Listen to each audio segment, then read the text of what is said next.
রূপকষ্টেরি নৌকা কানি নাই ডুবার ভয় পারে কে যাবি নবীর নৌকাতে আয়। ওই গিরিশচন্দ্র সেন, গিরিশচন্দ্র উনি কোরআনের বাংলা করছে, লেখি রাগ করে কোরআন পড়তাম না, যদি হিন্দু বেটা যখন এটা বাংলা করছে এটা পড়তাম না, যে কে লেখলো এটা আমার দেখার ব্যাপার না, কথাটা কি?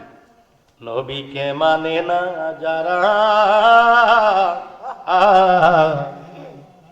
তুফানে যাইবে মারা পহেলা দেখাই বজানে তার নাই মজুরি সাপ লেখা রয় কোরআনে সাপ লেখা রয় পারে কে যাবি নবীর নৌকাতে আয়।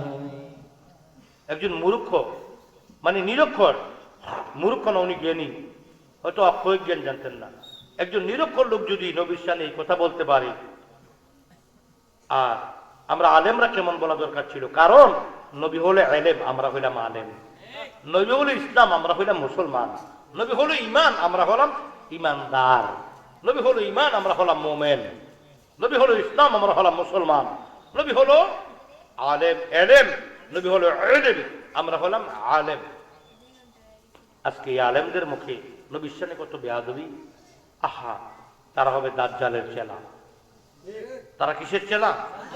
আমার নবী বলছেন কিয়ামতের 41টা আলামতের মধ্যে একটি আলামত বলছেন